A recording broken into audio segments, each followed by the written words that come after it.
Hi there, Getter here. Today I'll be showing you how to speed up your File Explorer in Windows. In my case, the last time I've installed Windows on this PC, the ISO either had missing or corrupt files. Microsoft Store doesn't open as well as the Photos and Music app that comes with Windows 10 that came along with a slow File Explorer. I know that eventually I'll just have to reinstall Windows to fix those, but I did some troubleshooting anyway. Let's dive in. This is how I fixed my slow File Explorer issue. Basically, I had to go into Regedit and enter this address in the address bar. I've pasted the address in the description.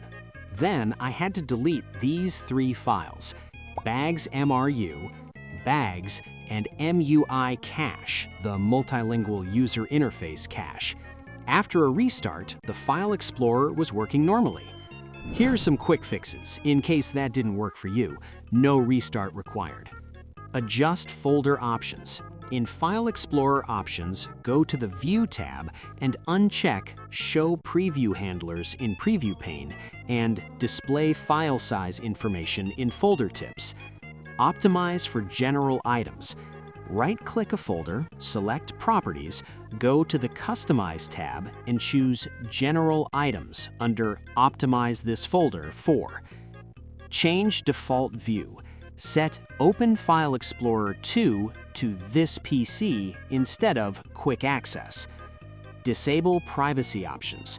In File Explorer Options, General, Privacy, uncheck Show Recently Used Files in Quick Access and Show Frequently Used Folders in Quick Access.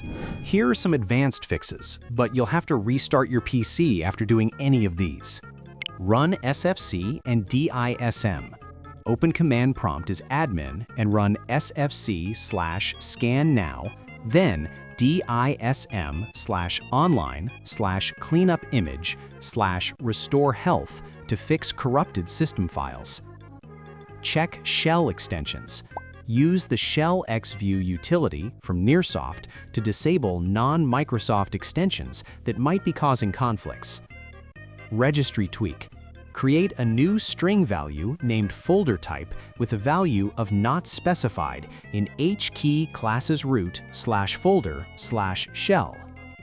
And those are the fixes for a laggy File Explorer. Note that these fixes cannot fix a slow File Explorer if you're in a directory that leads to a damaged or slow hard drive. You'll have to try scanning and repairing that drive specifically with Windows's built-in scanner. Thanks for watching, and I'll catch you in the next one. Peace.